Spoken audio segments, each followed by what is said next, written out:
पनीर तो सब्जी बनाने के लिए होती है, पर ये क्या पनीर तलने डाल दिया। आज मेरे घर में एक बहुत ही बड़े होटल के शेफ आए हुए थे। उनको हमने बोला, शेफ साहब आज ऐसी पनीर बनाओ कि जो हमने आज तक नहीं खाई होगी। उन्होंने क्या किया, पनीर के पूरे गट्ठे को ही तेल में तलना स्टार्ट कर दिया। मैंने कहा, शेफ साहब पनीर को इस तरह से तेल में कौन तलता है। तो उन्होंने कहा, आप बस देखते जाओ, मैं आज आपको पनीर की ऐसी यूज बताऊंगा जो आपको बड़े से बड़े 5 स्टार होटल्स के शेफ भी नहीं बता पाएंगे।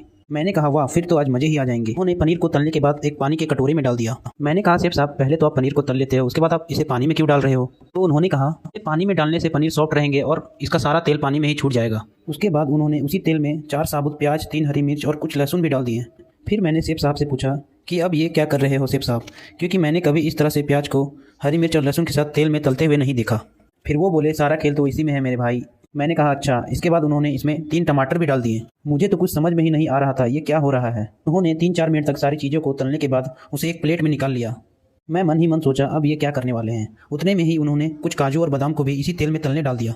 इसे देख मुझे लगा कहीं ये शाही पनीर तो नहीं बना रहे हैं। फिर मैं सोचा, पर शाही पनीर तो इस तरह से नहीं बनता। मैं तो अब और भी कंफ्यूज हो गया था कि ये क्या बन रहा है। फिर उन्होंने काजू बादाम को भी उसी प्लेट में हल्का तल के निकाल लिया। मैं बस ये चाह रहा था कि आज कुछ भी बने लेकिन टेस्टी वो जरूर हो।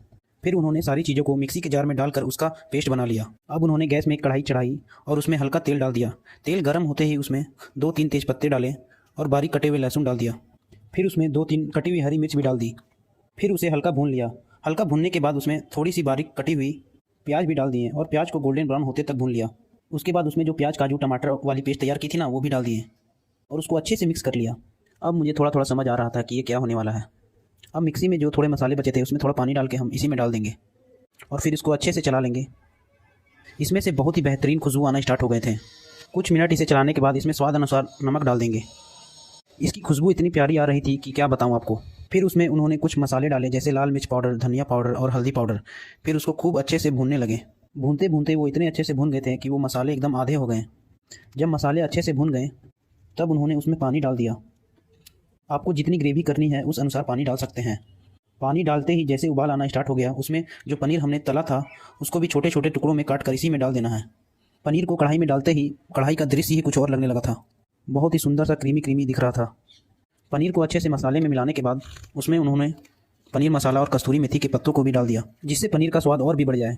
उसके बाद उसे अच्छे से चला लेना है और बस हमारा बेहतरीन सा यूनिक पनीर की सब्जी बन के तैयार होने वाली है। अब हम कढ़ाई को 5 मिनट तक ढक के छोड़ देंगे और ये लीजिए, हमारा पनीर बिल्कुल तैयार है। ये पनीर मुझे देखने में ही इतना स्वादिष्ट लग रहा था कि मैं मुझसे रुका नहीं जा रहा था इसे टेस्ट करने के लिए।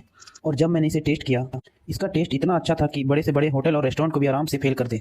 आपको ये पनीर की रेसिपी कैसी लगी कमेंट में जरूर बताना और आप भी एक बार इस तरह से पनीर बना के देखें, आपको मज़ा ही आ जाएंगे।